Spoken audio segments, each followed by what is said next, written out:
Assalamualaikum warahmatullahi wabarakatuh. Jumpa lagi di Tatitu dan hari ini kita akan bersama-sama mendengarkan kisah Nabi Muhammad SAW episode Akhir Perang Khaybar. Pada episode sebelumnya dikisahkan bahwa dua benteng terkokoh kaum Yahudi Khaybar, yaitu benteng Naim dan Qaumus, telah berhasil ditundukkan oleh kaum muslimin. Dilanjutkan dengan jatuhnya benteng-benteng pangkalan militer lainnya susul-menyusul bersamaan dengan tewasnya para pendekar perang Yahudi Khaybar beserta pemimpin-pemimpin mereka.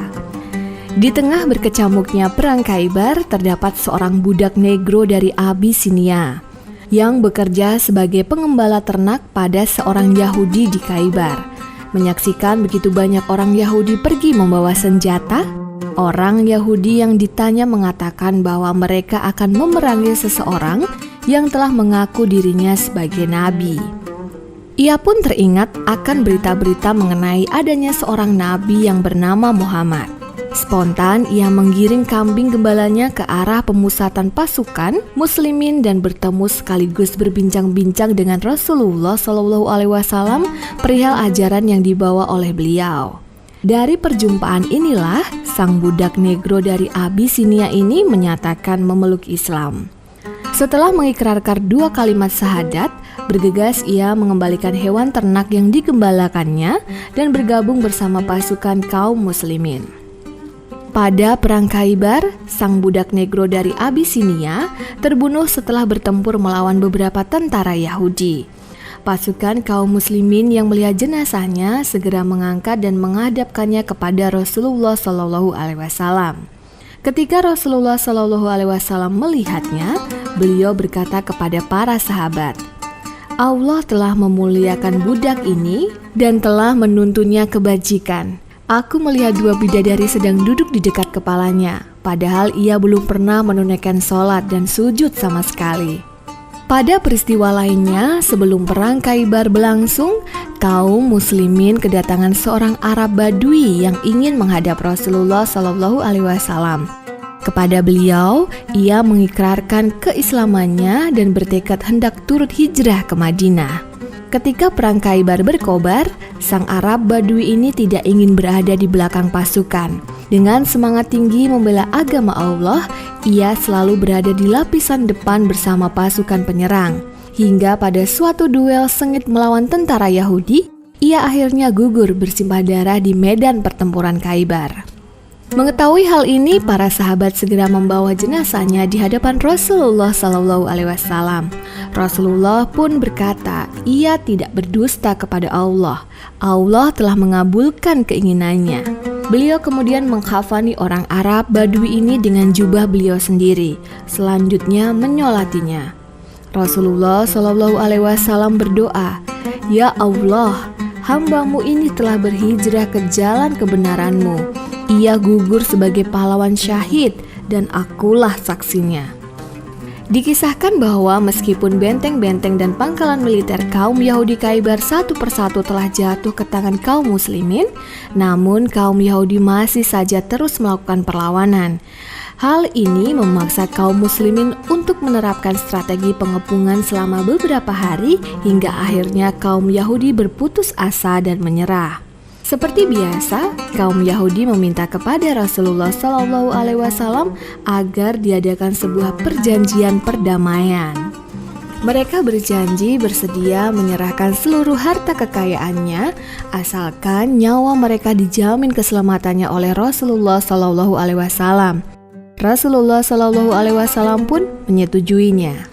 Pada mulanya beliau hendak mengusir kaum Yahudi dari Khaybar, tetapi mereka kembali mengajukan permohonan supaya diizinkan tetap tinggal di Khaybar.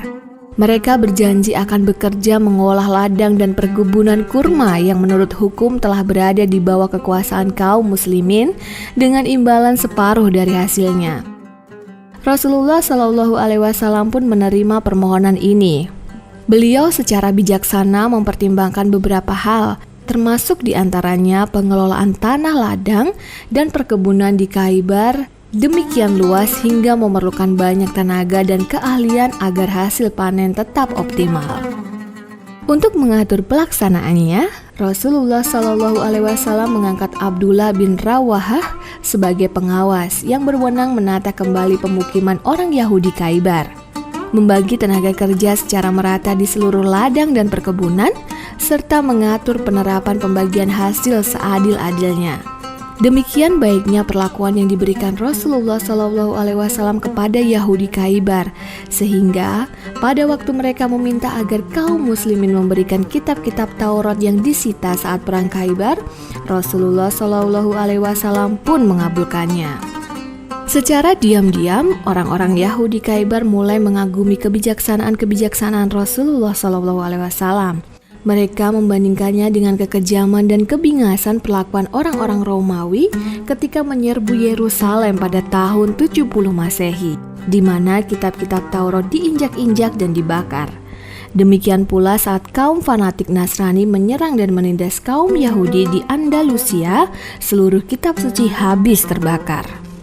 Penyerangan pasukan kaum muslimin yang dipimpin oleh Rasulullah Shallallahu Alaihi Wasallam ke benteng-benteng Yahudi Khaybar telah sangat beralasan mengingat banyaknya rongrongan yang dilancarkan oleh kaum Yahudi secara terus-menerus terhadap kaum muslimin di Madinah.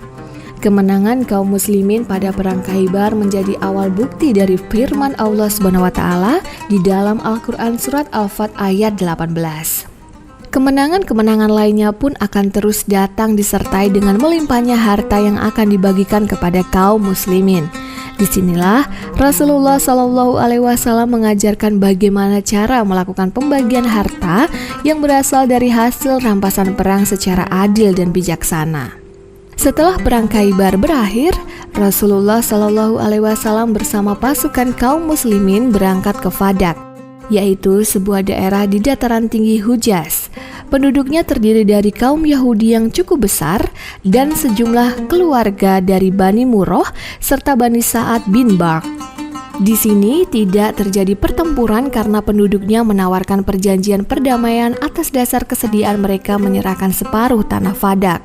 Tawaran ini disetujui oleh Rasulullah Shallallahu Alaihi Wasallam. Kaum muslimin mengelola tanah tersebut untuk kepentingan dakwah Islam. Dari Fadak, Rasulullah Shallallahu Alaihi Wasallam memimpin pasukan menuju ke Wadil Qura, sebuah lembah yang mempunyai banyak pedusunan. Penghuninya terdiri dari koloni orang-orang Yahudi dan Arab. Di Wadil Qura terjadi pertempuran selama sehari. Mereka penduduknya mengangkat senjata. Peperangan berakhir dengan kemenangan kaum muslimin, dan Zubair bin Al-Awwam tampil sebagai pahlawan perang. Keesokan harinya, kaum Yahudi berbondong-bondong menyerahkan harta kekayaan mereka sebagai tanda tunduk kepada kaum muslimin, sedangkan tanah ladang dikembalikan kepada mereka untuk tetap dikelola dengan sistem bagi hasil, sebagaimana yang berlaku di wilayah Yahudi Khaybar. Demikian pula yang dilakukan oleh kaum Yahudi di Taima, tidak jauh dari Wadil Qura.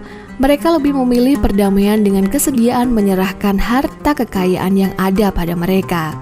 Rasulullah Shallallahu Alaihi Wasallam mengajak para penduduk Wadil Qura dan Taima agar memeluk Islam tanpa paksaan. Mengenai keimanan mereka, beliau menyerahkan sepenuhnya kepada Allah Subhanahu wa taala. Dari Taima, Rasulullah Shallallahu Alaihi Wasallam bersama pasukan kaum muslimin berangkat pulang ke Madinah.